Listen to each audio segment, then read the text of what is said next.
Hello and welcome to the Cup of Triathlon podcast. We're brought to you every week by our sponsors oxygenaddict.com, fueledbycake.com and raceforce.co.uk.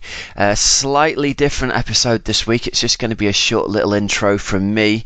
Things are really crazy this week and Helen and I just haven't had time to find the time to meet up to get this podcast recorded. So luckily we've managed to find some time to interview the wonderful Emma Pallant after her win at the World Duathlon Championships. So the episode's pretty much just going to be an interview with her. However, I know you guys are desperate for some news about what's happening in the world of triathlon, so I thought we'd give you a quick update over the race results over the weekend before we go into the interview. We can't just leave you hanging, can we? First up news really from British interest, Susie Cheetham wins Challenge Forte Sardinia. Another fantastic result for her after her great result out in Kona. She went over there and she took the race out, which another dominating performance. She took it out in 4:26. Some other interesting British results there. We had Vanessa Raw with another good result in 4th place, Kim Morrison in 6th and Georgie Rutherford down in 9th. The men's race was taken out by Alessandro De Gasperi from Italy, Philip Osplay and Albert Moreno. British interest for Richie Nichols in 7th and Neil Eddy down in 9th place. So great result there for Susie.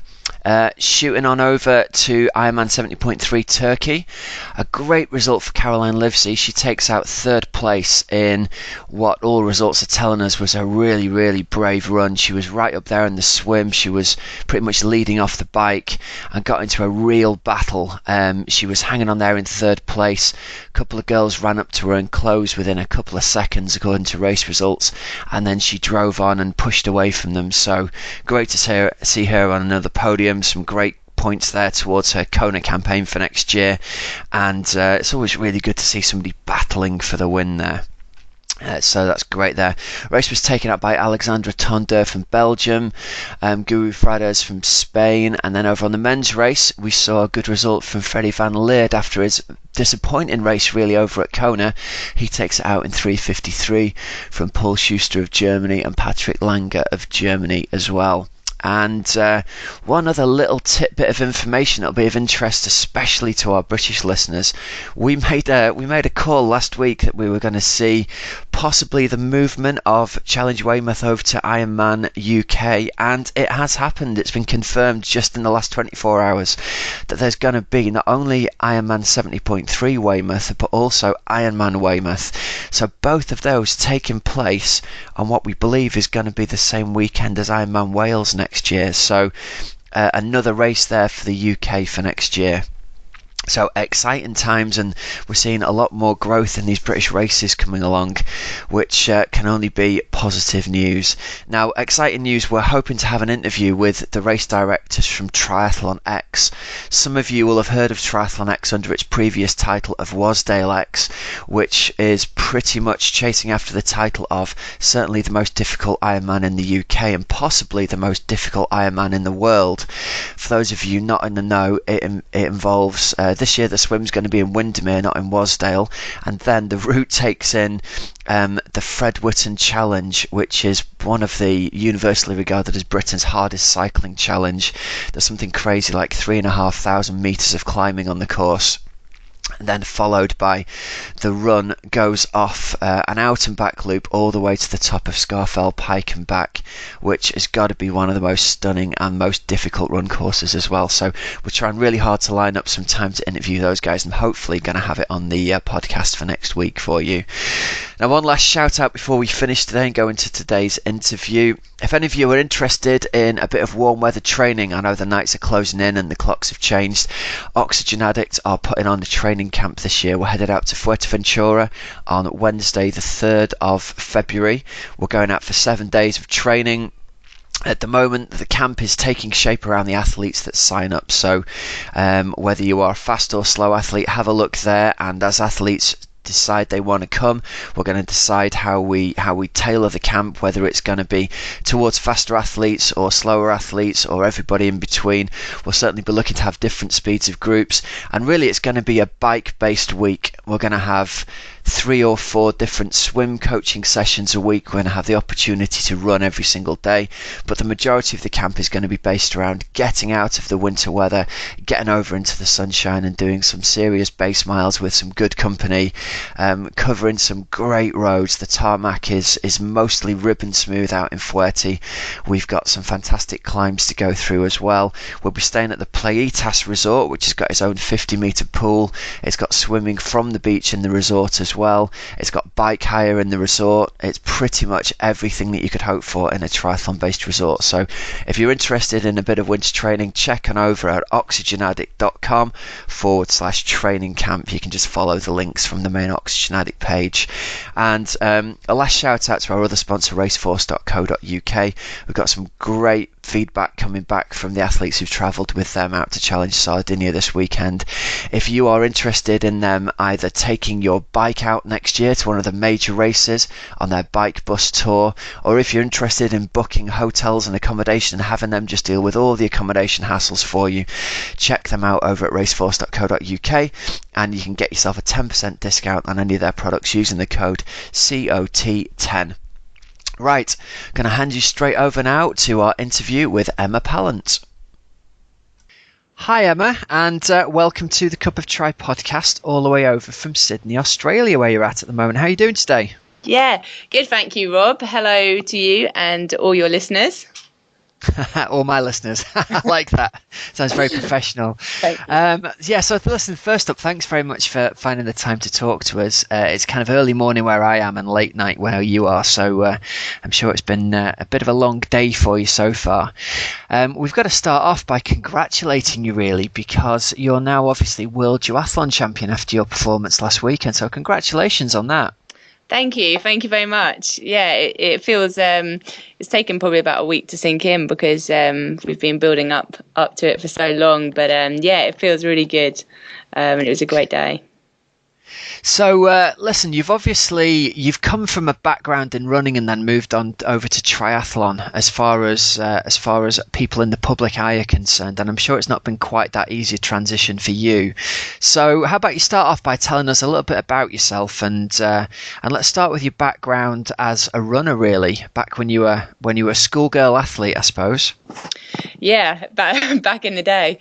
I think I was always really sporty, but running kind of, I had a really passionate running coach, and he said he kind of liked my drive and commitment, Mick Woods down at Aldershot, and he said, look, you're never going to be any good unless you focus on just one of your sports. So yeah, I kind of focused on my running, and I got to a good level with it. And won European cross country and came third in 1500 meter World Juniors. But I had quite a bad knee injury, and eventually had to have knee surgery. And that, I guess, is kind of, looking back at it, is probably one of the best things that happened to me because it led me to triathlon. Oh, I see. So were you, before your running coach said to you, you've got to concentrate on one sport, were you doing a little bit of other sports as well at the time? Yeah, I mean, mainly I was doing a lot of kind of football and basketball and netball. Like, I just wanted to be involved in every sports team that I could, and I'm just naturally super competitive. Sport Billy. Yeah, and as a kid as well, like when my mum tells a story, she said that I was a nightmare unless I had used all my energy in the day. So it's a little bit hyperactive, and all my school reports are the same things, that best when I'm out on the field. It sounds familiar. There's a pattern developing here. I think with a lot of people listening will be relating to this, Emma. So you started taking your running seriously. When would that be? When you were about 11 or 12, something like that, looking at your running history? I think probably as an under 13. I'll always remember my mum said the day that I took running seriously was the day that my older sister gave up, because we were at a local school cross-country race, and they just put everyone all in together. And she'd been training up for this race, and I'd just been doing my normal sports, and she got a little bit upset when I beat her. But my coach, Mick Woods, was there at the end. He invited me along to the running club, and I never really looked back. Fantastic stuff. And it's got to be said, I mean, you've got a pretty impressive pedigree as a runner. Your personal bests here: 4:09 for 1500 meters, 9:07 for 3k, and 15:35 for 5k. It's kind of terrifying numbers to put in front of triathletes and duathletes, that, isn't it? Yeah, I think I really wanted to get back on the track this year because I've been like the first 2 years I had in triathlon, I wasn't in my best running shape, and it's taken me so long to kind of adapt to this body shape. But this year I've actually, leading up into this duathlon, cutting back my swimming a little bit, and we've been starting to up the running. And I actually feel the fittest I've ever been and the fastest. And we were kind of just looking for a key track race because I just wanted to get another personal best down. So I've still got the passion there for track times for sure. It's just about fitting it in really into the season seems so busy. Yeah, I'm sure it does. So listen, you mentioned before you'd had knee surgery. Sort of, this was late 2009, right? Yeah. And then I'm guessing the sort of rehab and the path back to getting fit again probably took you the best part of all of the next season. Is that really when you started looking around at considering moving to multisport around that time? Yeah, for sure. So to begin with, I couldn't use my lower legs at all. I still had my stitches in. I couldn't even go to the pool. So I was doing kind of strapped one leg into the rowing machine and just rowing my way through fitness training. And then as I was able to go into the pool and able to go on a static bike, I just took them really just to keep fit. And then it was actually, I was getting back running, but still it wasn't right. And I had to do a limited amount of mileage. So I had to keep the cross training in to supplement this. But I wanted like a focus and a goal. I didn't want to just train without like the sake of training. I wanted times to aim for. And it was actually Kelly Holmes who was part of a mentoring scheme. She suggested that I took up a charity spot for her in the London Triathlon, and ended up actually being able to, along with the help of Michelle Dillon, to get me into the elite race. Oh, wow. So first triathlon was an elite race at London, was it? Yes. Talk about jumping in at the deep end. Yeah, into the deep end of the Thames. Oh, man. And how did that play out for you? Weirdly, I kind of felt a little bit relaxed because I started coaching with Michelle Dillon and Stu Hayes a couple of weeks out. I kind of met them and done almost like a crash course with them up in Loughborough, and was riding Michelle's bike in Stu's wetsuit. And I had a lot of expertise around me. So I didn't really, at the time, realise how much of an experience it would be. But yeah, I definitely learned a lot. Wow, that's quite a thing to take on in your first race, isn't it, really? Yeah, for sure. It was an eye-opener. So did you have any kind of swimming background at all before you jumped in and had to go at the London Triathlon? Had you swum much as a kid? Because I'm presuming, to go into the elite race at London, there's some speedy swimmers there, right? Yeah, for sure. Well, my sister was our local club. We just had a small swimming club where I used to live, and she was the team captain. So she would always like my mum had taken us to swimming lessons when we were little, but it was never my most. I kind of prefer being outdoors, so it was never my most favourite sport. But she'd rope me into kind of like the club galas and to fill in the relay spots. But I normally end up doing butterfly, the stroke that no one wanted to do. Oh wow! And so I had that kind of that background, and then as I got injured, I went back to the pool, and sort of when we were on like things like UK Athletics Club, a lot of the time I was having to supplement my mileage with the swimming miles. So I'd be in Kenya in the pool whilst everyone else is out on their morning run. And people would look at me in the running community and think I was a good swimmer. So I think I was overly confident going into triathlon until I realised what a good swimmer was. and it definitely wasn't me. Well, at least I mean you've got that background of having swum and been coached as a kid, and you've got some decent fitness there from swimming a lot when you've been injured. Where did you come out of the water in that first race? Let's start from there, because I know a lot of the questions we get are from either people who've come into triathlon from a running or cycling background, and it's always the swim that's the thing where they're always miles behind, and they're wondering how long it's going to take to play catch up and even sort of to get to mid pack in the races. So how was your experience? Yeah, man, I was a long way back. Michelle will recall it as seeing me swimming off course. The one that was snaking kind of towards the buoy. That was one of like the first things I did totally wrong. Just sighting. Yeah, of course. But yeah, I was a long way down. And even so, 2 years ago, in London, I was I think 2 minutes back. And then, this year I was something like 30 seconds back. So you can make, with the hard work and the dedicated coach and a patient coach, the gains for sure can be made on the swim. But yeah, it's a tough sport to get to grips with. Yeah. And would you consider now that you're a triathlete in inverted commas rather than a runner, and you've been that way for, I'm guessing in your head you consider yourself that way for probably, 2, 3, 4 years now? Would that be fair to say? Yeah, I definitely think, I don't know, I'd like to think of myself as a stronger, more healthy runner. But certainly, I wouldn't say I'm more the runner that I want to be than the triathlete that I want to be at the moment, because I still know that my swim needs a lot of work. But it's something that I'm kind of excited about, to see the progress and to know it is just time, that we're heading in the right direction and getting faster all the time.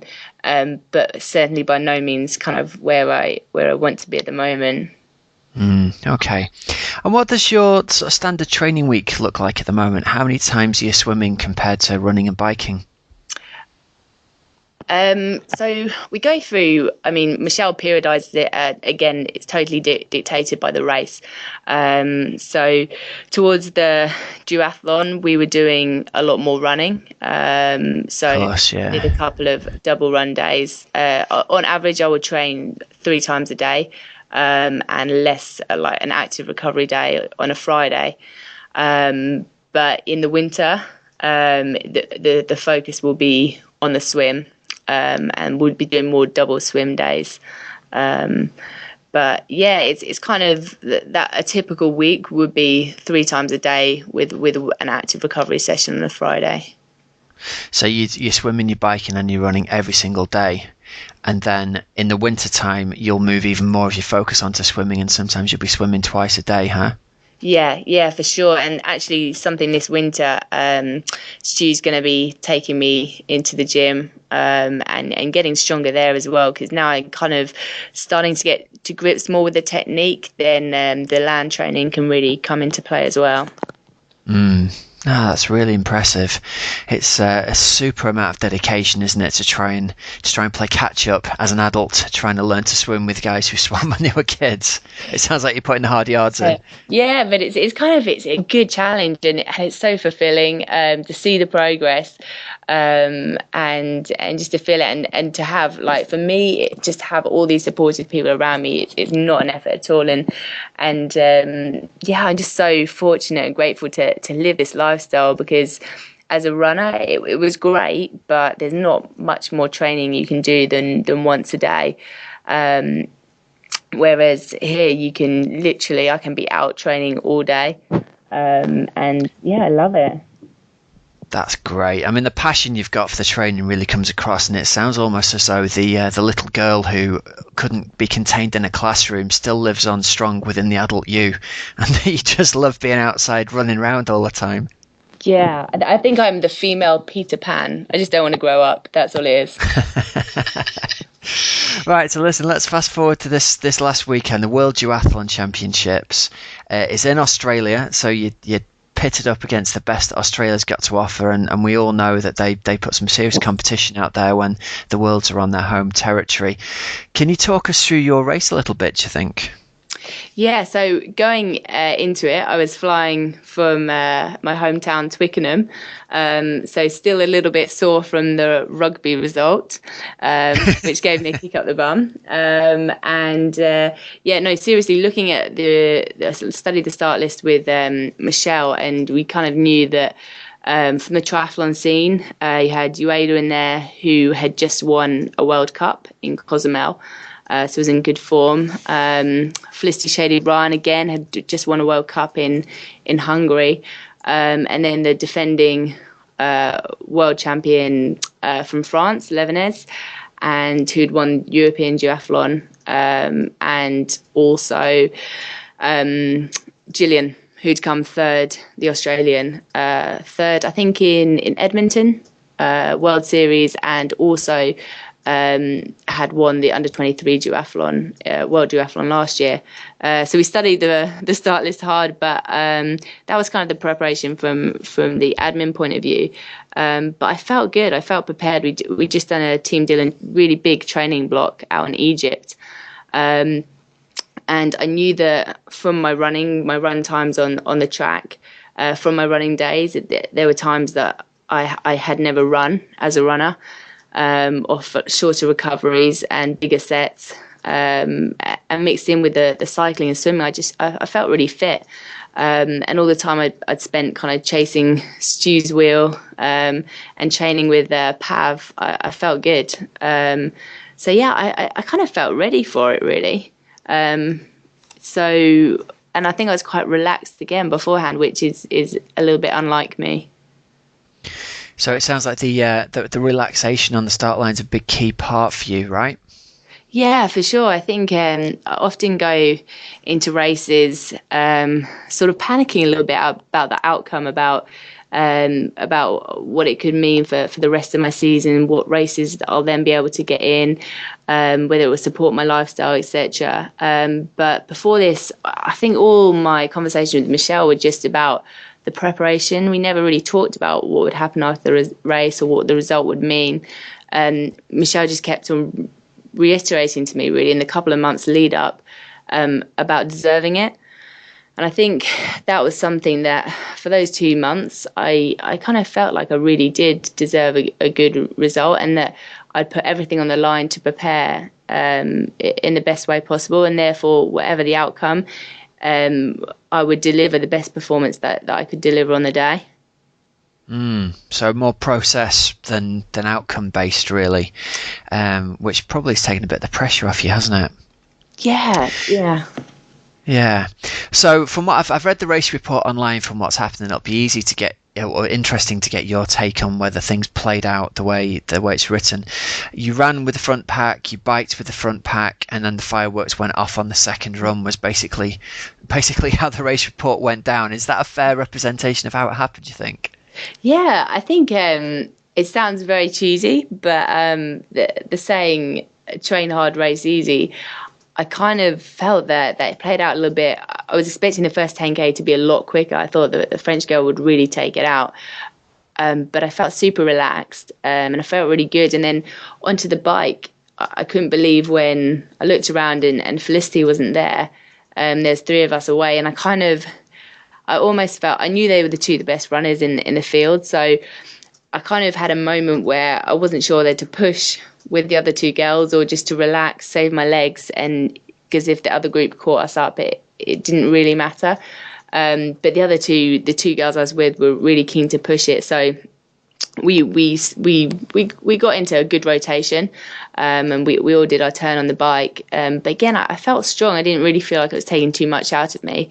And then Gillian caught us up and tried to make a break, and that's where on the last lap it was a little bit more exciting because she tried to break a few times, and we had to put the power down just to stop that from happening. And then I didn't have the best of transitions, so I came out 4th in onto the 5K run, and Ueda had hit it really hard. So it took me about half a lap to catch her, and then we were running side by side. And then coming up to the turnaround point, because it was a 2 laps, she suddenly started really sprinting. And up to then, I'd felt quite good and relaxed. And then she put the pace down. I thought, if she's going to keep this up for the next 2.5K, it's going to be a real race. But yeah, she was sprinting to go into the penalty box, which again, I didn't realise she had a penalty. Right. So that played into hands a little bit, hey? Yeah. And then from there, I just felt like I spent the rest of that second lap I just enjoyed it. I felt like I had a big smile on my face, and everyone, I just felt super relaxed and really, really took in the moment. Nice. And so how does it feel to be world champion? I think that's the big question. So few people get to experience it, especially at an elite level. Has it kind of sunk in yet, or is it one of these things you think will take weeks and months to finally get a grip on your accomplishments? Yeah, I think the big thing for me really is who I shared it with, kind of the amount of people that have supported me up to this point, and then I don't know, their response from it. That's what's really helped sort of it to sink in, and I think as well what made it so special was the fact that it was a title that Michelle won 10 years ago, and I kind of felt like, yeah, it was just a moment that it's almost like come full circle kind of thing. Yeah, it was all that knowledge that she's passed down to me, and again for her family to be there, for it to be in Adelaide. Again, she'd won it in Australia 10 years ago. It all just seemed quite a bit like a dream. Nice. That's a really, really cool story. So obviously let's go on to talking about your involvement with Team Dylan a little bit there, because with some people you get a sense straight away, and you're one of them, that your coaching relationship with your coach is a massive part of what's going on in your sporting life. So you mentioned you got involved with him around the time of the London Triathlon, and it sounds like you've got a really good sort of squad setup going on. How do things work on a day-to-day basis with Team Dylan? Yeah, so basically I started out, like you said, with Michelle in the end of 2012, and ever since there, sort of Stu and Michelle have taken me in like family, really. We'll share hotel rooms, we'll travel to races together, we'll live and train and just basically breathe it all together, and it is just a real team. I love being part of Team Dylan. Everyone supports, no matter what. So people will join Team Dylan. Some people just to lose weight, some people to do their first triathlon, some people to qualify for age group worlds. And whatever the goal is, there's just a real sense of community. Everyone supports each other. Everyone follows what each other are doing. And it's a really, really good thing to be part of. And I think that's why it's so successful, because it feels more like a family than a club.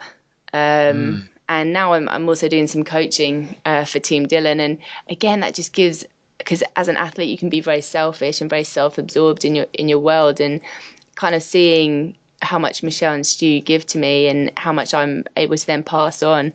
It's just really rewarding. And honestly, they can't do enough. They're really those coaches that will go that extra mile, and their passion just shines through and makes it more than a sport. It is a real lifestyle. Nice. I don't think there can be a better advert for their services really than that. The passion that you've got for the setup that you're working within just comes across in the things that you say. So it sounds like they've really got it going on there. And let's give you an opportunity to talk about a few of the other people who've helped you out in terms of sponsorship and things like that. Who are some of the people who've played a part in your journey to sort of maintain your lifestyle as a professional athlete? Yeah, so at the moment, my mum, always have to say thank you to her, because that's nice. But she is the where I haven't managed to get on lottery funding, not being based in Loughborough or Leeds, and kind of she's always the one that's encouraged me just to follow my dreams, and whatever happens, she is willing to match any hard work that I put in, and I'm always gonna pay her back for sure. And then in terms of as well sponsors, I mean, Speedo are so good to Team Dylan. And again, they've given me some fantastic wetsuits that are helping these swim times come down. And New Balance as well. They kind of had to build up a strong relationship with them. And again, really thankful for the support they have given me, and the product from Maxi Fuel, because it all helps really when you're trying to give 100% to a sport that it's very hard to hold down a full-time job with full-time training. Well, do you work as well at the moment? Do you have a job to fit in around your training, or is it essentially you're trying to sustain yourself off your winnings and the money you can get from sponsors and things like that? Yeah, so I was a physiotherapist when I was a runner, and I tried probably about a week of triathlon training to carry that on, and it definitely wasn't happening. You can't do anything. If you want to give 100%, you can't do it half-heartedly. So Stu and Michelle have been really great in supporting me, and have trained me up to be a coach as well. So I do take on athletes for online coaching and one-to-ones, and that's basically been my stable income. It just makes it a lifestyle that I can support. Nice. Yeah. And do you think the funding situation will change for you now that you're world champion? Will you be able to access any of this lottery funding, or is it just is it a closed door if you're not in Leeds or Loughborough? Yeah, I mean, I really hope so. I've asked British Triathlon for another review meeting.